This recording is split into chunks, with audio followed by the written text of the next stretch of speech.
Welcome back to Morgan's North Charlotte Living Guide. Today we are going to be talking about the 6 steps to buying a home in 2025. It's important to know the process as you're going through a home to buy, so be sure to watch the whole video. I'll be talking about everything from finding a real estate agent, searching for a home, to closing day. I will say there are 1,000,001 things that can go on when buying a home. Each transaction that you have is a unique process, so just keep that in mind. I want to give you the clear picture of the overview of, steps to take when buying a home, but just know that there are a few things that can happen that this may change a little bit. But I am going to tell you how to get people in place, processes in place, so that you can get through this process and become a homeowner. All right, number 1 on our list is finding a real estate agent. Listen, a lot of you have probably been searching online already for a home. People love just searching on their phones for fun. Zillow, realtor.com, just to see what's out there, right? But let's say you are wanting to take the next step from scrolling to finding a home. What do you do then? The first thing you're going to want to do when looking for a home is find a real estate agent. You may be asking, but how do I find a good real estate agent? And I will say that there are a lot of different ways to find an agent, and you have to find what works best for you. You could have a cousin's friend's uncle's brother that does real estate that you are referred to, and go with that if you feel good about it. You can Google search, you can read reviews. Zillow usually has reviews on agents. Post on your local Facebook page and you will probably get about 500 comments. It'll be hopping. You just gotta find one that works for you. If you want to call a few of them, if you just want to pick up the first one you see and do it, it's totally up to you. But there are a few questions that I would probably recommend asking a real estate agent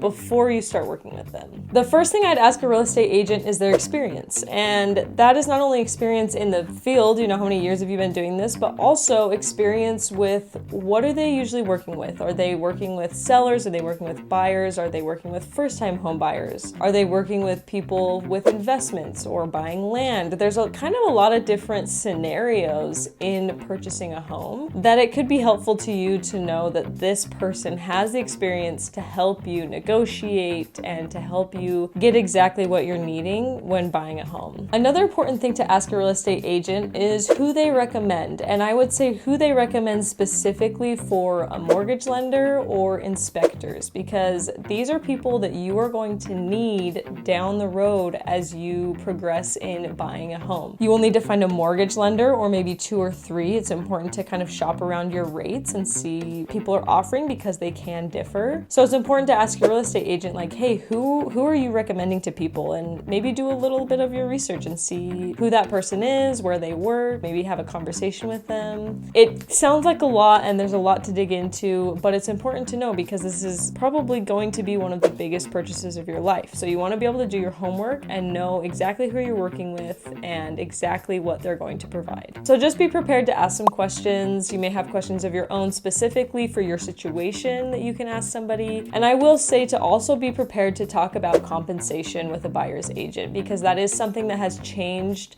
within the last year, where you have to have signed agreement with an agent before going and viewing a home. In the past, the seller is typically the one who has paid the seller's agent and the buyer's agent compensation, but now what happens is there are still a lot of sellers who are offering buyer's agent compensation, but it's just not public knowledge. So your buyer's agent has to figure it out from the selling agent, and if the seller isn't offering compensation for the buyer's agent, you would be the one who are responsible for paying for the buyer's agent compensation. So it's just a conversation to be aware of that you may have with the buyer's agent about what you may need to pay them, or talking about what the seller offers for the buyer's agent compensation. All right, so now that we have found the best real estate agent on the planet, number 2 is going to be getting a pre-approval letter from a mortgage lender. Why is it so important to get a pre-approval letter? Being pre-approved is important for 2 big reasons. One, it helps you get your finances in order. A mortgage lender is going to be asking you about your income, your debt. They're going to be asking you for pay stubs, things like that. So it really makes you get everything in order, get your ducks in a row for your income, and find out what you can afford. Number 2, a pre-approval letter is going to be big when buying a home, because this shows a seller that you are prepared to buy this home, and that if you put an offer in, you essentially are pre-approved to get that money. So they know that you are are ready to go if you put an offer in. Like I was saying, it is important when finding a real estate agent to figure out who they have in their circle for mortgage lenders. And it's important to get a few different recommendations because mortgage rates vary, right? Last year, everybody kind of thought that they would come down at the end of 2024, and they ended up going back up in December. We're sitting around 7% interest rate. And I think this year it'll kind of fluctuate similarly, with going down, maybe possibly coming up, just depending on what the economy is doing. So when looking for a mortgage lender, it's important to shop around because different mortgage lenders can give you different options. Some of them may say, hey, we have this first-time homebuyer program where you can put less down on a down payment, or we may, somebody else may have this program where they do a buy down rate for first-time home buyers. It just kind of depends, and there's different opportunities and different options out there. So it could be important for you to get 1, 2, or maybe even 3 different approvals from mortgage lenders just to see what they offer, or at least chat with them and see, what do they have for you that you could use? Anything helps, right? There's a lot of programs out there. There's a lot of things. So take what you can get, and they are also there to help you. Step number 3 when buying a home, and this comes after getting pre-approved for a home, and that is setting a realistic budget. Once you're pre-approved, this is when you can kind of get into the nitty-gritty of, hey, what can we actually afford? Because when buying a home, there are a ton of maybe unexpected, I wouldn't necessarily say hidden costs, maybe just things that aren't talked about a lot that you need to know about. With setting a budget, there are probably 4 main areas I would consider. One is looking at your down payment costs. What are you going to need for a down payment on a home? Most conventional loans require 3% to 20%. If you are putting down less than 20% on a conventional loan, you will have to pay private mortgage insurance, or PMI, which is an added monthly cost onto your mortgage. It can vary based on the loan amount, but it's something that is additional to consider. So it's okay to put down 3%. It's totally fine, right? Like, that's available, and a lot of people do that because it's hard to get 20% down on a loan. So the second thing with setting a budget is going to be your monthly payment. There are 4 things involved with a monthly payment. You have your principal and your interest on a loan, as well as taxes and insurance. So these 4 things will make up your monthly payment. It's important to know that when a mortgage lender comes and says, hey, this is what your monthly payment's going to look like, that might not show everything, right? You still have your taxes that you need to add on, as well as insurance. With taxes, you can look up previous years of what the tax rate is in, the area, the property, as well as having an insurance agent, which is somebody else that your real estate agent should have in their corner and be able to recommend to you so that you can go out and find the best coverage for you. Another thing to consider in your monthly payment is going to be HOA dues. You may be somebody who does not want a homeowners association, which is great. That's not something you have to worry about. But if you are coming into a larger subdivision with these tract homes and things like that, you will be paying HOA dues, and they're important to know how much it costs, either monthly, quarterly, annually. It kind of just depends on the area. So make sure you know exactly what that will cost before you move into the home. The third thing when setting a budget is going to be your closing costs. Closing costs can range anywhere from 2% to 5% for the purchase price of the home. Closing costs can vary a lot. You may be able to get your seller to pay some of the closing costs. You may be able to go to a new home build and get these builder incentives that they're giving, right? Where they're saying we'll pay $5,000 to $10,000 of your closing costs. It just depends. This can fluctuate so much. So it's important to keep in contact with your real estate agent and your mortgage lender so you know how much money you will need to bring to closing. The fourth thing in setting a budget is having an emergency fund, which you're buying a home and money is just being thrown out the window at this point, and all of a sudden you're like, now I have to have an emergency fund? But it's so important when you move into a home. There are maybe a few things that you will want to fix right away, or you move in and you own the home now, so something could break. Let's talk real quickly before we go into step number 3 about our debt to income ratio, because this is something that is important that mortgage lenders look at, and it's important to know what it is. Your debt to income ratio is the percentage of your monthly income that goes toward paying debts. Most lenders prefer a DTI of 36% or less. This just helps ensure that you can make a monthly payment for a mortgage without like overextending yourself financially. So it's important for not only the lender, but also you to stay within this range so that you are not getting into over your head when buying a home. Okay, we have found a real estate agent. We have got pre-approved. We have set our budget and we know exactly what we need. Now, let's go number 4. Look for homes. This is kind of the exciting part of finding a home because you actually get to go walk through places and check stuff out and see what you like, and there is so much to look for when buying a home. Sometimes this can be a marathon. I wouldn't put in your mind that you're gonna find something the first weekend you go find something.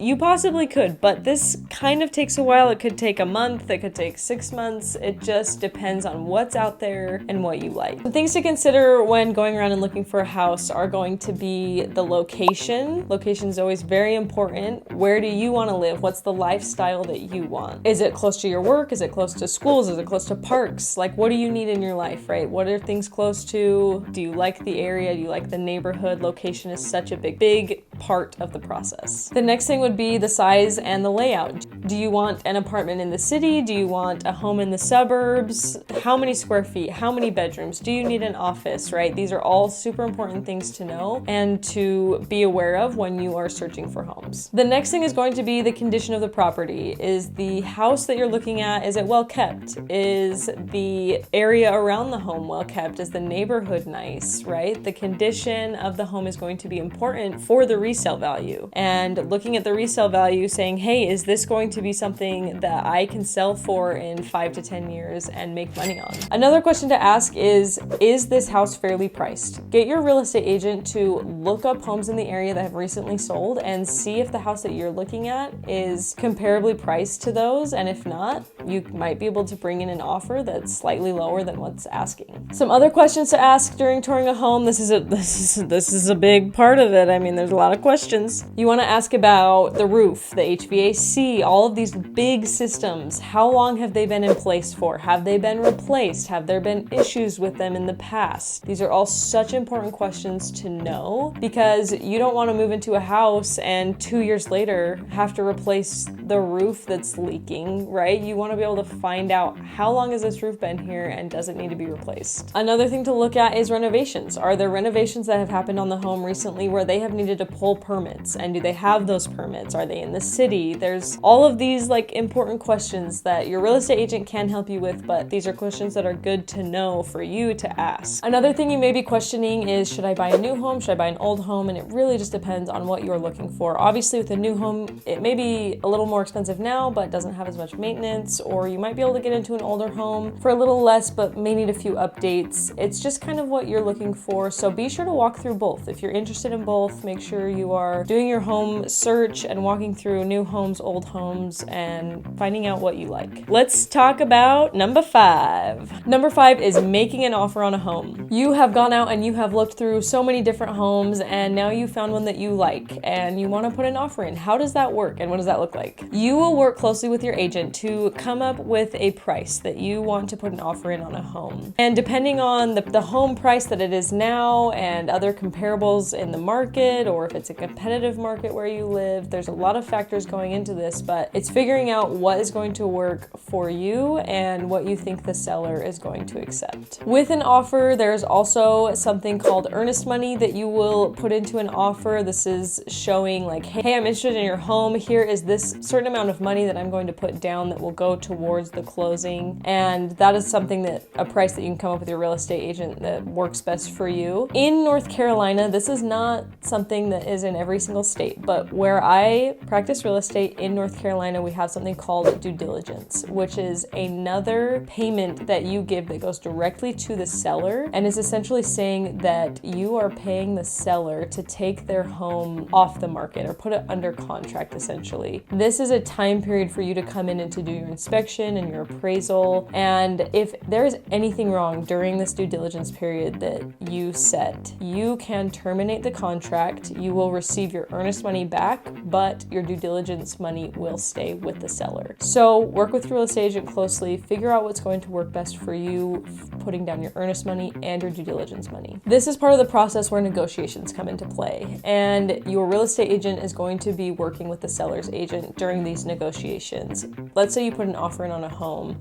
The seller may come back and say, we want whatever it is, a higher price point, or this contingency doesn't work for us and whatnot. They'll be talking with your real estate agent, and your agent will come to you and tell you what has been said and advise you on what's going on. Your real estate agent cannot make a decision for you. So just know that there will be a lot of communication during this time, back and forth, to land on a deal that's going to work for both you and the seller. Sometimes you may be in a market, depending on where you're at in the US, that may be kind of competitive when it comes to buying a home that somebody is selling. When you are buying in a competitive market, it is important to understand that you need to have possibly more flexibility on a closing date and possibly go above the asking price. This is work with real estate agent to find out what's going to be best for you in the market that you're in. Once you land on a deal with the seller and everybody is happy and it is kumbaya, you are going to be under contract on a home, which is super exciting. So step 6 of the process, last step, we are going to close the deal. There's a lot that happens during the closing process. It typically happens anywhere between 30 to 60 days, and it includes your inspection, your appraisal. It'll include your final walkthrough of the home to make sure everything is just as the seller was selling it and left it. I want you to know that this is very, very, very, very, very, very, very, very, very, very, very, put it in your brain, very important to know that an inspection is probably one of the most important things that you can do on your home. Get a good inspector. Get recommendations from your real estate agent and find somebody who is going to go through your home thoroughly. It will save you so much time and just heartache if you can find somebody that is good and that is going to find things that have issues. You do not want to move into a home and find out 6 months later that there's mold. I promise you don't want to do that. Have somebody that is going to find if there's mold, termites, issues with the foundation, issues with the, trusses in the ceiling. Like, there's so many different things that can happen in a home throughout its life. It's so important to know what's going on so that you can find out, if it's a sound home, if you can sleep in it at night and feel good about it. It's so important to know. So, inspection, important. If everything comes back amazing and you are ready to go and purchase the home, you will have a final walkthrough that will happen before you sign all of your papers. This is just showing that the seller left the home as it is and that you are willing to accept, what it looks like in this condition. After final walkthrough, you will go to the title company or the attorney's office, depending on what state you live in, and you will sign all of the papers. There's a lot of papers. Like I said earlier in the video, you will pay for your closing costs at this time, anywhere from 2 to 5% of the purchase price. The closing cost fees include title insurance, appraisals, inspections. Sometimes you pay for an inspection at the time of inspection. Sometimes it's put into the closing cost. It just depends. The other thing is loan origination fees and escrow costs. With all of your closing costs and your signing, when do you officially own the home? Once you sign the papers, the loan is funded, and it gets recorded at the county offices, you are officially a homeowner.